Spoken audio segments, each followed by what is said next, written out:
You cannot hope to weigh the value of our immediate response to this pandemic as against the concerns of a private corporation, no matter how powerful or how important that corporation is. There is simply no comparison.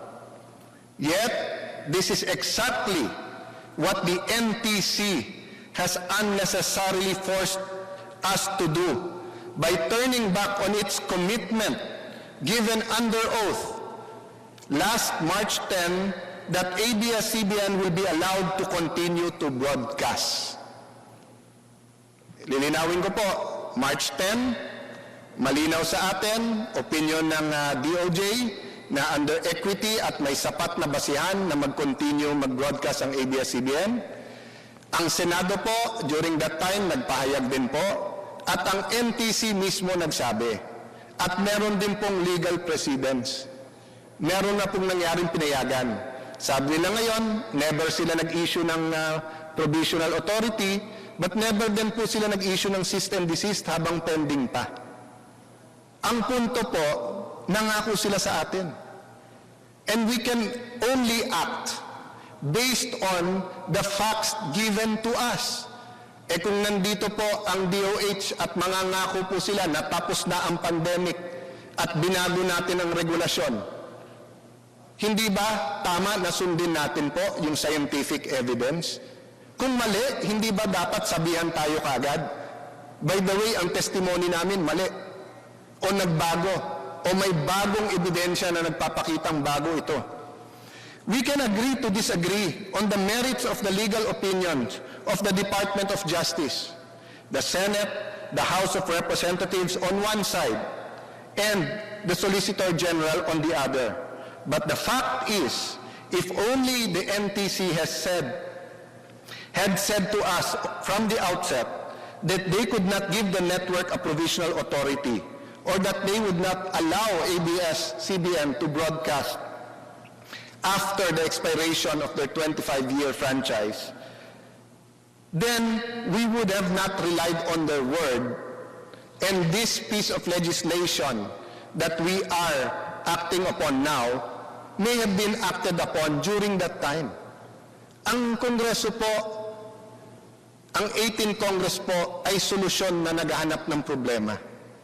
Hindi po tayo naghihintay na may problema, bibigyan natin solusyon. Hindi po. Wala pa ho yung problema, naghahanap na tayo ng solusyon. We're solutions looking for problems. That's why as early as February, we warned about COVID-19. And we asked the supporters of ABS-CBN na payagan niyo muna kaming maghanda. Nung Marso nyo lang nakita na tama kami. That is a fact, not an opinion. It is a fact that they gave their word under oath before the Congress of the Philippines. It is a fact that the NTC said they will give a provisional authority. Mag-away po tayo sa mga opinion. Dito lang po, wala pa hong 30 ang kongresista na physically present.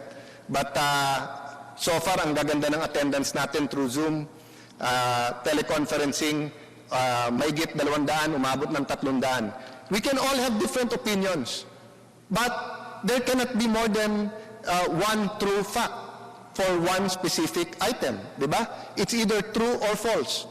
And it is a fact that NTC made this statement under oath before the Congress of the Philippines. This distraction is the reason why we must not allow the betrayal of NTC and the unconstitutional meddling of the Solicitor General in this exclusive power of Congress to go unchallenged. Kung magsisinungaling lang sa atin ang mga ahensya at resource persons natin, paano tayo makakasiguro na tama ang ating mga actions? Kung yung pong may ibang opinion, magbibigay ng sikretong sulat sa mga nagtetestify sa atin at hindi ipapaalam sa atin, how can we come up with a national consensus? How can we inform our people so that they will be part of the decision? Their actions are not only an affront to this institution, it also delays the discussion and passage of crucial legislation that our people sorely need. Yes, there was some days that I did not speak about ABS-CBN. Why? Because we were talking about DSWD. We were talking about social amelioration. We were talking with the cabinet about the stimulus bill. We were talking about critical construction activities including medical centers. Ano? Tatalikuran ko lahat ng trabaho ko?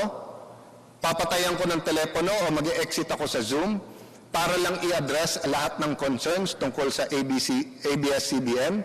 Samantalang ang chairman naman natin ng franchise committee na si Congressman Alvarez ay napakagaling at sinasagot naman lahat ng issues. So frankly, today is really not the time for ABS-CBN. Ngunit dahil naalala ko yung laging sinasabi ng aking ama o ng tatay ko na si Rene Compañero Cayetano, he always reminded us that it is always the right time to do what is right. Then we will find the time today to do what is right. Because it was wrong for the government, without notice, without due process, to stop the broadcasting of ABS-CBN, especially during this pandemic. We live in extraordinary times, but it is made even more exceptional by the pandemic that has permanently marked all of those who lived through it. Advances in online technologies, even during the period of pre-COVID-19, were already growing by leaps and bounds, have made the free flow of information to happen at a dizzying pace.